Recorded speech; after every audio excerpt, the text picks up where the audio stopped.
Dans cet épisode, nous allons configurer et vérifier le routage inter-VLAN avec un routeur sous Cisco Packet Tracer.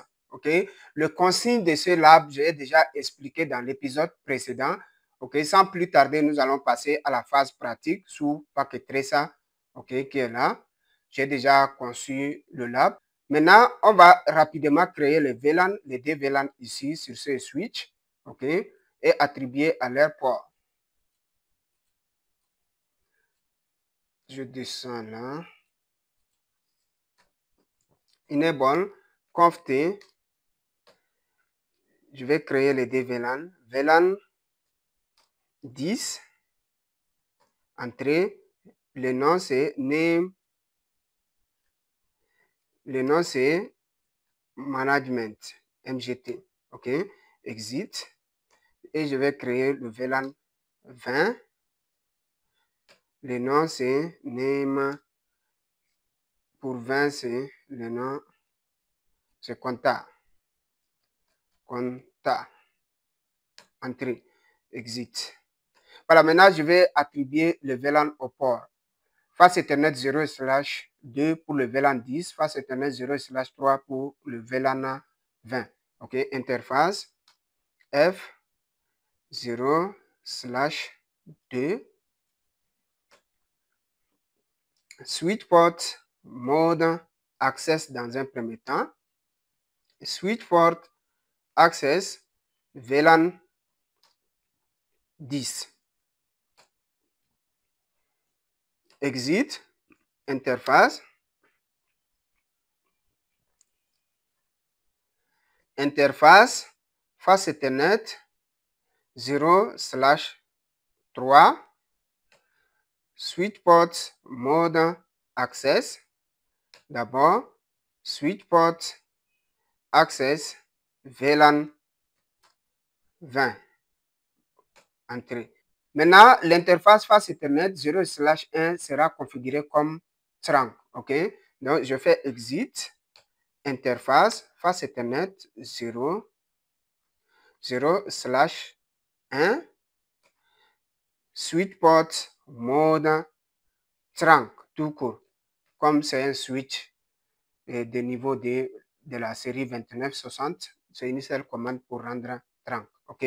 Voilà, maintenant, je fais end. Là, j'ai fini la configuration de VLAN sur ce switch. Show VLAN brief pour voir si c'est bien attribué au port.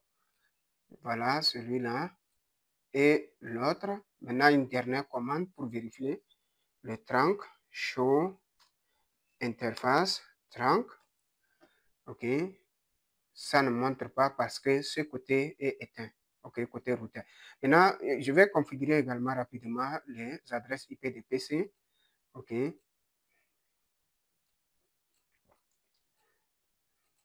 192.168.1.2 pour celui-là.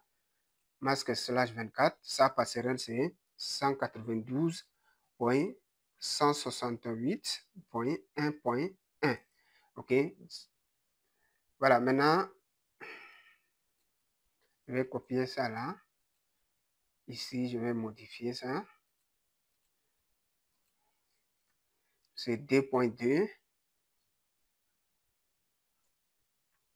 2.2, masque /24. Sa passerelle, c'est 2.1. 2.1. Voilà, côté PC, j'ai fini la configuration. OK, si j'essaye de le faire communiquer, ça ne va pas marcher. OK, il faut forcément un routeur qui va le faire communiquer ou un switch de niveau 3. Donc, je vais venir sur le routeur, OK, et aller dans son série.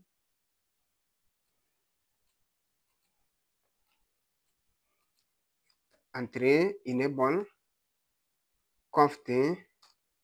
Voilà, interface gigabit 0/0. Point. OK, je vais mettre pour le VLAN 10. Point 10. OK, pour dire cette sous-interface, c'est pour le VLAN 10. OK, entrée. Maintenant, encapsulation,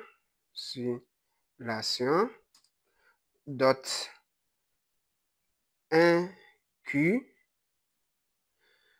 Et puis, vous mettez le VLAN, l'identifiant de VLAN, c'est 10.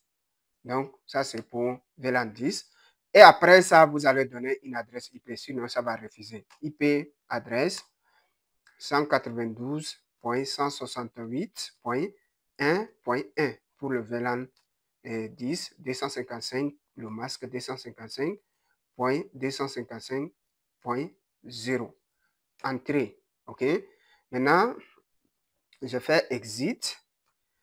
Je reviens sur la deuxième interface, logique interface, et gigabit 0/0.20 pour le deuxième VLAN. OK, encapsulation,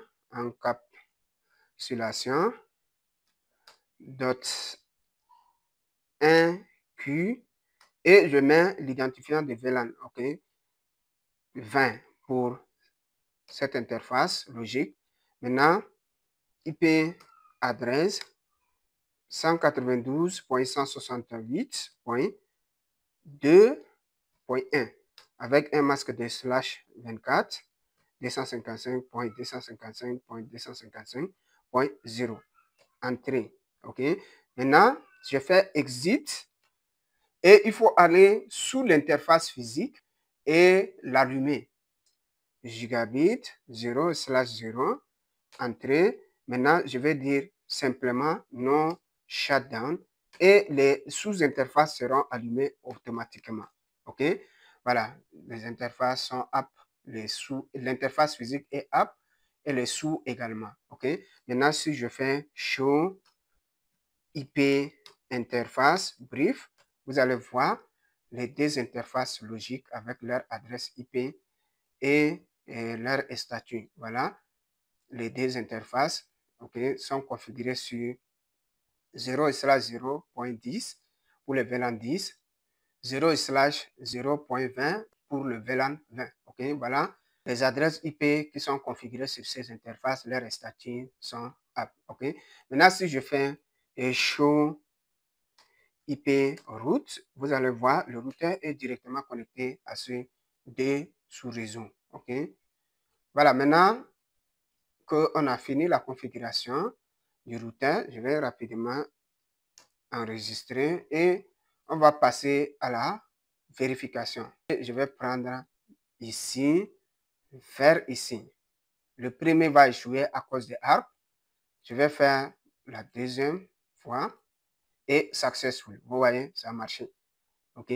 Donc, si j'essaie d'établir la communication ici à là, ça va marcher successful. OK? Donc, soit on utilise l'enveloppe, soit je peux utiliser le ping. OK? Le fameux ping, je viens ici et je vais pinguer l'autre qui a ping 192.168.1.2 et vous allez voir le ping marche. Voilà, ça marche. Et puis, je peux également essayer d'ici vers là. OK. OK. Ping 192.168.2.2 et vous allez voir le ping marche. OK. Voilà comment mettre en place le routage inter-VLAN en utilisant un routeur. Merci de m'avoir suivi et à nous revoir au prochain épisode sur le routage inter-VLAN avec un routeur également. OK.